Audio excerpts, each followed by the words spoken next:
بسم اللہ الرحمن الرحیم۔ ایک ساتھی نے یہ سوال کیا ہے کہ کچھ لوگ ایسے ہیں کہ وہ لفظ خدا کا انکار کرتے ہیں اور ان کا نظریہ یہ ہے کہ اللہ تبارک و تعالیٰ کے لیے لفظ خدا کا استعمال کرنا درست نہیں ہے۔ وہ ساتھی سوال یہ پوچھ رہا ہے کہ آیا اللہ تبارک و تعالیٰ کے لیے لفظ خدا کا استعمال کرنا درست ہے یا درست نہیں ہے؟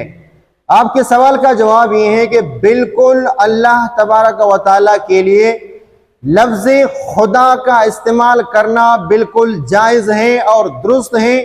صدیوں سے علماء سلف اللہ تبارک و تعالیٰ کے لیے لفظ خدا استعمال کرتے چلے آ رہے ہیں، اس میں کوئی حرج نہیں۔ اب بعض لوگ اس کے منکر ہیں، وہ یہ کہتے ہیں کہ قرآن و حدیث سے ہمیں لفظ خدا دکھاؤ۔ اس کا جواب یہ ہے کہ آپ ہمیں نماز قرآن و حدیث میں دکھاؤ، آپ ہمیں روزہ قرآن و حدیث سے دکھاؤ۔ جیسے لفظ خدا قرآن و حدیث میں نہیں ہے، فارسی کا لفظ ہے، اسی طرح روزہ بھی فارسی کا لفظ ہے۔ قرآن میں روزہ نہیں ہے، صوم ہے۔ قرآن میں نماز نہیں ہے، صلاۃ ہے۔ جیسے تم صلاۃ کی جگہ پر نماز کہتے ہو اور صوم کی جگہ پر روزہ کہتے ہو، روزہ بھی فارسی کا لفظ ہے، نماز بھی فارسی کا لفظ ہے۔ روزے کا لفظ قرآن میں نہیں، حدیث میں نہیں۔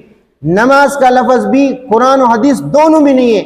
وہاں پہ تم نماز کہتے ہو، نماز کا انکار نہیں کرتے۔ وہاں پہ تم روزہ کہتے ہو، روزے کا بھی انکار نہیں کرتے۔ تو اسی طرح لفظ خدا کا مطلب ہے مالک، لفظ خدا کا مطلب رب ہے۔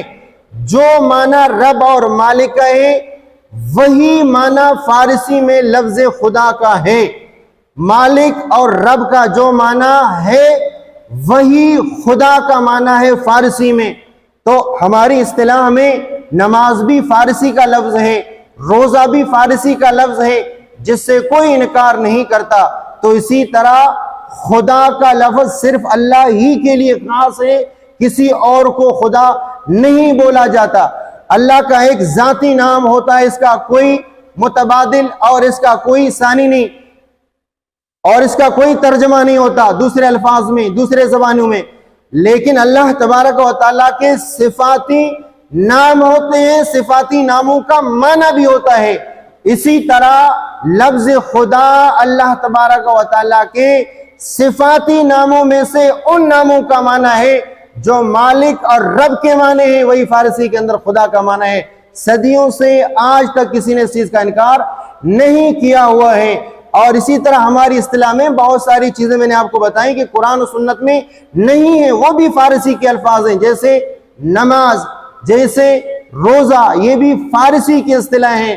لیکن آج تک نہ لفظ نماز کو کسی نے انکار کیا، نہ لفظ نماز کا انکار کیا، نہ نماز کو برا بھلا کہا، نہ روزے کا انکار کیا، نہ روزے کو برا بھلا کہا۔ ان چیزوں کو انکار نہیں کرتے، برا بھلا نہیں کہتے ہو، تو لفظ خدا کا انکار کیوں کرتے، برا بھلا کیوں کہتے ہو؟ وما علینا الا البلاغ المبین۔